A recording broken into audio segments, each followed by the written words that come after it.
All right, guys, Wednesday, December 5th, and it's about 3 in the afternoon. Finally caught up on getting videos more real time, so today is today. I'm thinking you'll see this video the day I make it anyway, so there's that.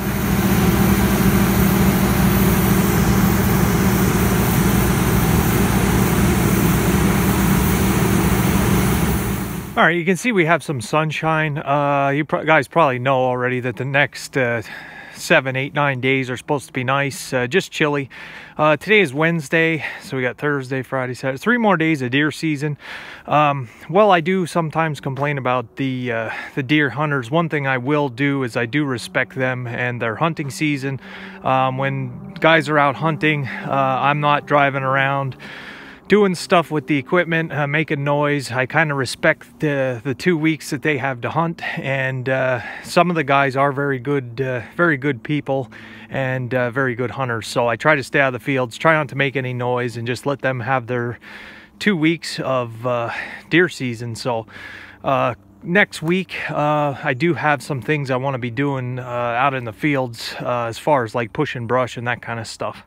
All right, so I'll just finish up this video with a couple of thoughts as far as what's been going on. Today, I was going to head down to my local farm service agency today to do the year-end paperwork. Yeah, I am. I do report my crops to them, and I have to sign up for that tariff mitigation or whatever they want to call it, the soybean tariff pennies that we get out of the deal. But yes, I am going to apply for it. If anybody's wondering, yes, I am going to sign up. And I kind of, which leads me to a talk here on the government and farming. I also have to go finish up the extension. I need an extension on the waterway project because of the weather. We've already got that taken care of. I just have to sign some paperwork. So it's kind of the year-end trip, and I've got a lot of papers to shuffle back and forth here. So it leads me kind of into a talk about the government and farming. I might have a little bit of different take on it than some guys. Personally, yes, I'm definitely a believer that the government shouldn't be involved in agriculture, just to a point. There's no need to have them policing everything like they do, mainly on the environmental side with the environmental regulations and the DEP and all that kind of stuff. And I know they do that kind of stuff, and I've seen more of the handiwork just from this manure management planning. Like I say, we're in the Chesapeake watershed here. All the water drains into the Chesapeake Bay, and the Chesapeake Watershed Association / DEP, there's too much phosphorus and nitrates, they're saying, into the Chesapeake Bay, and it's killing the algae, and it's ruining the environment and causing wildfires, earthquakes, tsunamis, tornadoes, hurricanes, years of excessive rainfall. So I guess it's my fault that we got all this rain this year. But anyway, being in the Chesapeake watershed, there's a lot of rules on manure. One of the local dairy farms here, he was the last guy to hold out, the last guy in our township to milk cows, and it was really the environmental regulations. He didn't have manure storage and was going to have to put it in by a certain deadline. The way his farm was laid out, there was no place to put a manure tank or lagoon downhill from the barn. The barn was at the very bottom. So they were coming up with plans, and he was going to have to pump it uphill, I don't know, 100 yards or more, 2 or 3 pumping stations, and it was a joke. So just couldn't afford it, couldn't deal with it. So he just, they just hung it up, and he's just doing the row crops and the steers now. So it's kind of how it is. That is one of the drawbacks of having the government in agriculture. So on my end, and I don't know if anybody had thoughts of this or thought that this was what I was doing, since I am a younger guy and qualify for the young farmer / beginning farmer assistance. Not the case. I didn't want anybody to get that impression. I never talked on it. I don't know if you guys ever thought that was one of the options that I had, which was how I was going. Not the case. I did explore that when I started. I did go to the FSA office and explain to them about the situation. And at that point, in the spring of 2017, they told me the program was bankrupt. They had no money, and it did agitate me in a way, because you read the definition of a young or beginning farmer. That's basically what I was, as far as this operation didn't previously exist. This wasn't a family venture. This wasn't anything. I have known farmers to have their son apply for that loan and then give them part of the land to farm, and then it still all goes in the same operation, but technically the son was a beginning farmer. It's that whole thing. And like I say, this is how I'm different, I think, with the government programs in agriculture. I'm not going to be the type of guy that will stand here and say any farmer that farms off the government, takes government handouts, takes government money, any farmer that does that's not a real farmer. Any farmer that does that shouldn't be in business. I'm not gonna be that way. How I think about the whole situation with the government and the programs is, it's not the farmers that are to blame, because I'm not going to fault a farmer for taking advantage of something that, one, they qualify for, and two, it's available to them. It's not the farmer that came up with these programs, it's our government. So yes, there is somebody to blame, but it's more so the government. I can't fault a farmer for applying for something that they qualify for and taking it.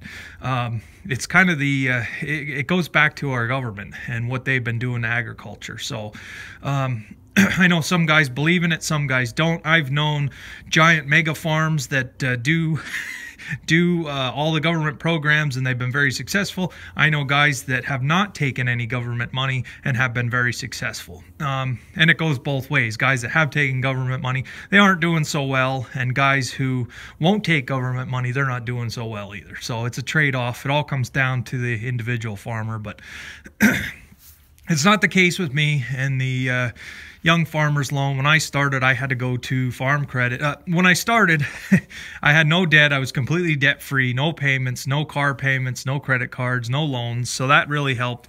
Had a really high credit score, and also a significant amount of money in the bank when I started, but it still wasn't enough, and I did have to go to the Farm Credit Agency, the Mid-Atlantic Farm Credit, and had to get a startup loan to put the final finishes on what I needed to get going here. And again, they did have a young farmer program, and what I found out was it's all just in the interest rate. Me as a young / beginning farmer, it came down to 0.25% less interest you have to pay. So that's it.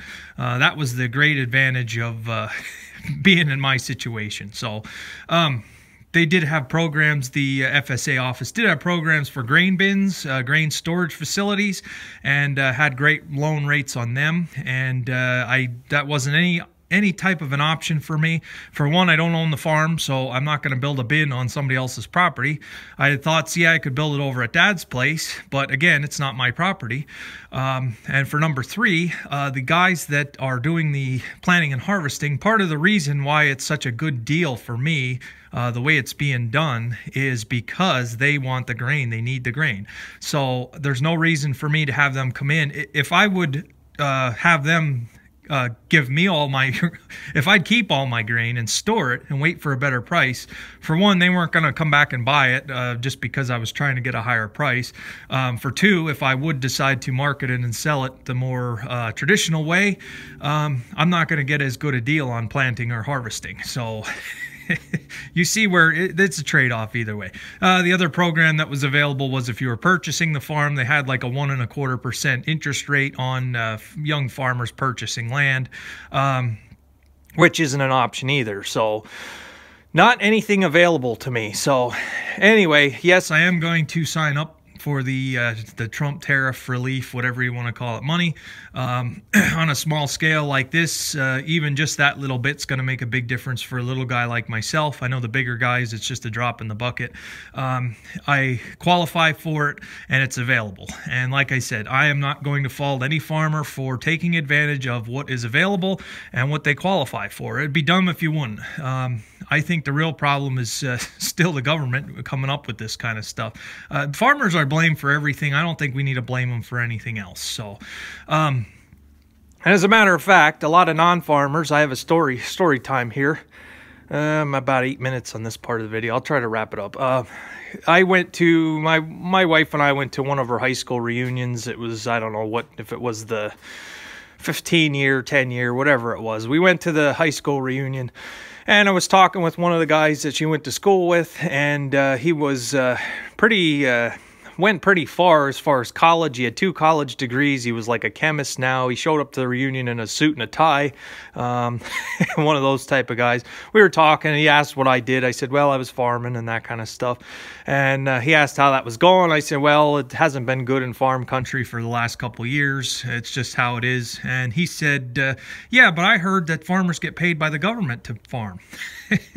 So there is some truth to that. It's not a ton of money from the government, the guys that are in all these programs, but no, it's not everybody. Not everybody is paid by the government to farm. It's just not how it works. So, yeah, just a little bit of thoughts here as far as the FSA. I think I might make this a separate video. I was going to talk equipment again, and I think we'll save that for tomorrow, since I kind of went off on a whole thing about the county agency. They are coming here. They have to check the progress of the farm now. Being that one thing I will say, they have been very easy to deal with and very easy to work with because I switched the farm over to no-till. This upcoming year will be the 3rd year of continuous no-till, true no-till, no steel in the ground other than the planter discs. They really like that. They were all happy about that. And truth be told, I have seen a difference in erosion already. We don't have the ditches or the waterways that I remember that used to be here when this farm was farmed conventionally.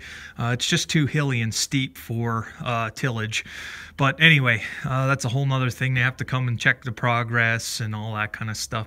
The waterway wasn't my doing. You guys have heard that story. I do have a follow-up video on what's going on with that. It's just kind of something that I had to complete here, being the next farmer to farm the place here. So, all right, guys, so I'll end it there. It's the sun's out finally.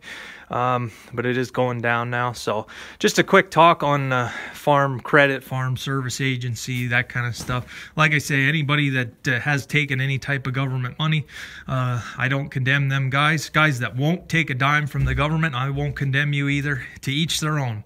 Everybody can do things the way they want, but I'm not going to demonize anybody. Like I said, the farmers are blamed for enough. And you can't fault somebody that takes advantage of these programs that are there and they qualify for. So, all right, I'll see you guys later.